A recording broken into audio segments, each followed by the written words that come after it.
Hello everyone, and welcome back to the Hammered Corner. Today's video, we have the third and final episode of my Coin Collector Chronicles with David Greenhalgh. So without further ado, please enjoy part 3. Hello everybody, and welcome back. I'm joined by Dave. This is the third episode of his interview with me. If you haven't seen episode 2, links will be in the top of the screen now. Go and watch that, and you can come back and watch the other group members' questions. So, hello Dave, thank you very much for coming on for the final part. Hello Luke. Good to be back. Perfect. So Simon Mote, you've kind of touched upon this question before. So Simon Mote asks, who was your mentor? I've had my primary mentor was John Atkinson, who I met in the early 70s. Initially at Fortuna Numismatics Society.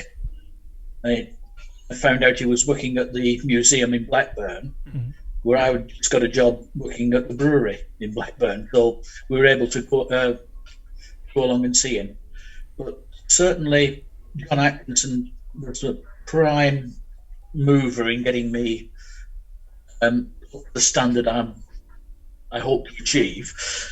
Others I've run alongside with Peter Woodhead and Jeffrey North. They've pointed me in several directions and assisted me and mentored me, if you like. So for those of the viewers who don't know, like myself, what does a mentor help you do? Do you ask them to be your mentor, or does it sort of happen naturally? Do you just sort of meet up and say, can I have a bit of help? It's a bit of both, really. He recognised a potential in me, and I recognised that he had a lot to teach me. And it was just a friendship that developed, and he was, sort of really good at identifying coins and spotting the real nuances in lettering, etc., etc. So I remember you saying that he mentored you before the time of the internet and everything. So did you used to meet up quite frequently, like once a week or something? Once a week at his flat in Greenhalgh in Blackburn. We'd meet him at the museum services, where he was a museum restorer. Yeah. And then we'd head off back to Griffin Court, which was about a mile away, get something to eat, and then home. So what was his method of teaching? How would you learn from him? Would he say, right, here's 5 coins, or would he show you these coins and then sort of teach you how to read them?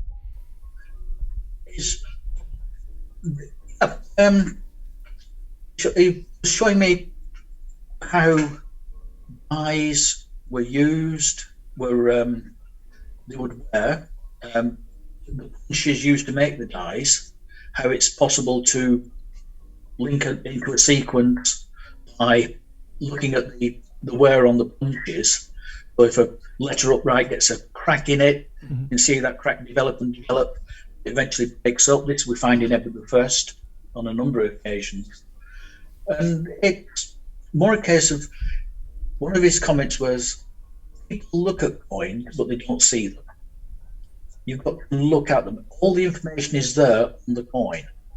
All you need to do is read it. The information's there, but you've got to look at them. Yeah.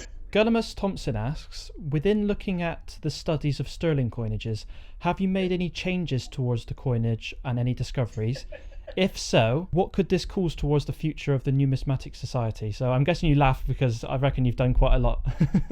Yes. The first thing I produced was I started a die study of class 7, rows on breast pieces. Fox Brothers had quite rightly pointed out that they were a parallel issue, assuming they were parallel with class 6. I did some research, found there were more eyes and varieties be seen than could be accounted for by the proposed date line that Fox Brothers had put in place in the Class 7 in 1296, and primary amongst that lot was the Canterbury Mint. In 1296, it produced 10 shillings worth of coin, 120 silver pennies. Well, for Class 7B of Canterbury, I'd found 7 dies. You don't need 7 dies to produce 120 silver pennies when I'll be doing 20,000.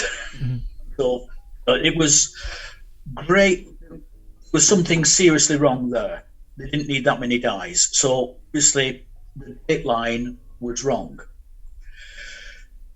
Looking at the punches used to make the dies, there was straight upright punch that was used in Class 7B, which originated in Class 4. So we have a link between Class 4 straight to 7B. This punch starts to develop a crack in the base, which slowly travels almost the very far side of the letter punch. But at this point, the coins are now designated as Class 7A. So obviously, 7A preceded 7B. So 7B came first, then 7A. There are two types. I found 2 types of 7B. A transitional piece between 7B and 7A, and then 4 or 5, I can't remember now, 4 or 5 different classes of 7A, where this upright punch was replaced with a new punch which had concave concave side. So instead of being straight, now it curved in. And new letter S was used. There was a new crown, and so we're using the changes in the punches as a key note. You're able to put the coins in a chronological sequence, which meant that the termination date of 7B, 7, would be around 1294. This is based on the mintage figures and the mint records for Canterbury and the number of dies we could expect to be used. And 7 then went into Class 6.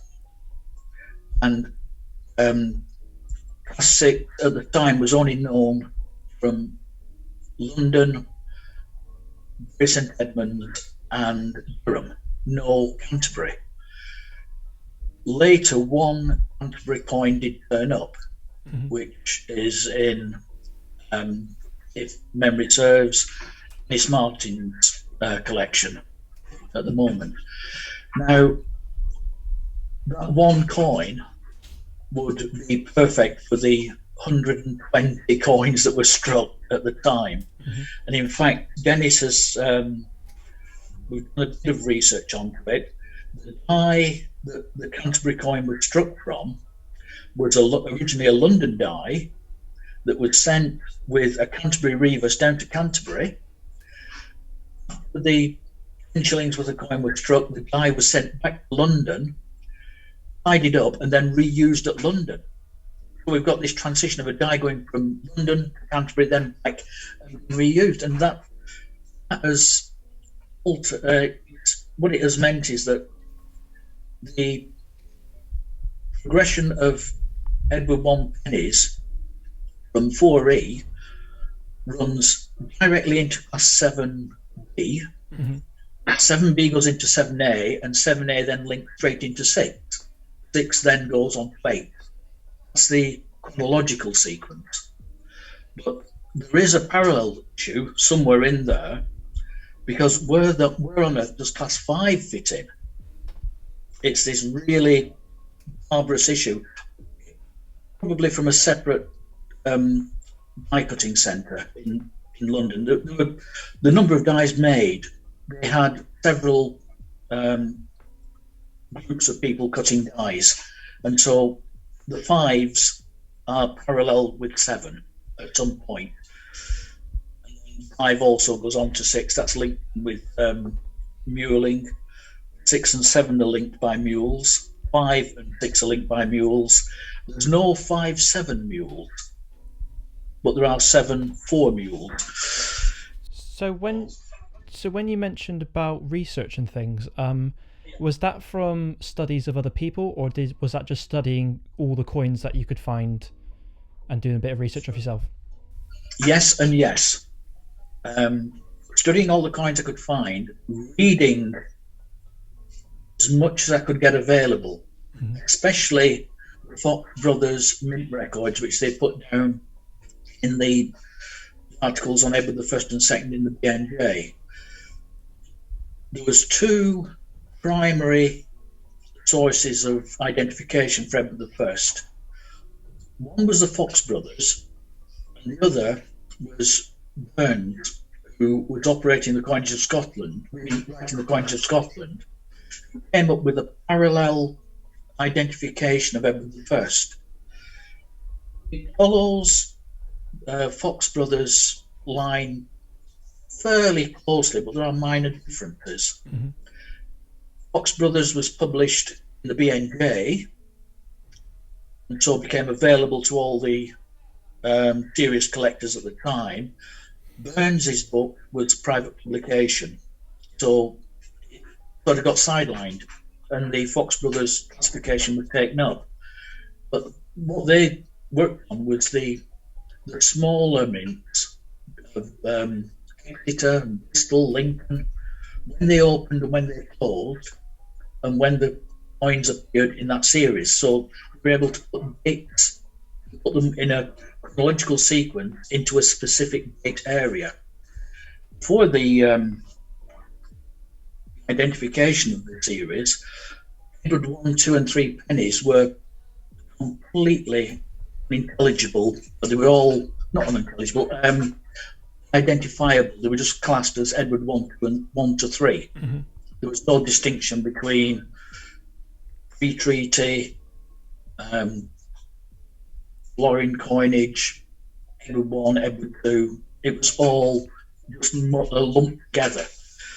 So that was my work on Class 7, did a new slant on the chronological sequencing of the Fox Brothers classification. At the end of the day, everything that we do, all the classifications, these are our classifications, being upon the markings that were placed on the coins to identify them to a particular issue accounting period. We changed every 3 months, 4 quarters of the year, 4 different accounting periods. And they had to have a way of positioning, identifying coins after they've been in circulation to a particular accounting period. Now, this was done by changing punches. So it's the punches, the sequence of punches that were used through the Edwardian series that has given us our classification breaks. Class 1 has a specific crown. Class 2 has a specific crown. Class 3 has 4 different crowns. The Class 3A crown, the transitional, the C to F and G have a different crown again. So every class has a different style of crown. All these must be taken into account. The lettering as well, punches wear out, so as the punches are used to make dies, one punch would break or be discarded and replaced by another punch. So when we're looking at a class of Edward penny, sometimes a coin exhibits elements of 2 classes. Then because it's the coin has to be dated from the latest feature. So if a coin has a class 4 crown with class 3G portraiture, it can't be classed as a 3G because it's within class 4, so it has to be 4. You have to date it by its latest, the latest features on the coin. Mm-hmm. Well, that was a fantastic explanation, David, and I hope that helped Golemus. Simon Crane asks, do you own any strange, bizarre or noteworthy coins? For example, error coins? A lot of them. Because my job is producing coins as a mint. If I find coins, so mid strikes, not so much mid strikes, brockages I particularly like. I have in my collection a double-headed with the third penny, 2 different obverse dies. If you think about it, the obverse die has a spike at the bottom. Mm-hmm. So you can't put 2 obverse dies together and strike them. But the spike is held into the wood, so it's held in place. Get it out of the die, out of the block of wood at the end of a session, you tap it with a hammer. Now, if the die, for example, had a fracture at the base of the spike, the upper die would shear off. That die would shear off, and it would look, for all intents and purposes, like a reverse die. Mm-hmm. And it was picked up and been used and struck the London coin. I've identified one obverse die as London. The second obverse die is obviously London as well. Mm-hmm. So we have this double-headed penny. Because my knowledge, I know of 3. There are 2 Edward 1s and 1 of Edward 3. So is that quite a rare thing then? Because I've never heard of that before. Let's put it this way: there's 3 known. Oh, wow. It's rare. And 3. Well, each coin is unique. And finally, Golemus also asks, what was it like when the Coenwulf gold penny was discovered and sent to Spink, and for you to be one of the first people to analyse it? Right. The coin was found by a detectorist in Bedford. It was passed to the late Ivan Buck, who was a coin dealer down at Entry in Essex. Ivan received it and phoned me up in Kettering, I was living at the time, basically asking me if I'd been playing silly buggers making gold coins. I said, why? What do you mean? And he said, I've Coenwulf gold mancus here. I said, it doesn't exist. It isn't in the catalogues. He said, I think you better come and have a look at it. So I went down, I drove down on my bike, down to Braintree, and was this mancus placed in my hand. He said, what do you think? And just to hold it, that sense age, it's a instinct. It's almost like psychometry, where you can pick up visions from animate objects. I'm not saying that happened. It was that feeling of age. Mm-hmm. I said, no, this is not one of mine. And as far as I'm concerned, it's genuine. Well, I was sworn to secrecy for 3 years, and the coin it went through probate and went down for sale at Spinks. Spinks, in the meantime, contacted me and asked me to make a copy of the gold penny. They wanted them made in gold, 3 pieces to be made, 1 to the vendor, 5 pieces to be made, 1 for the vendor, 1 for the seller, mm-hmm. and 1 for each of the directors of Spinks. Well, they sent me 4 gold sovereigns up, which I was able to make 6 coins, 1 for myself. So fair enough, I've earned it. We made these coins up, but I also struck about 60 or 70 in pewter.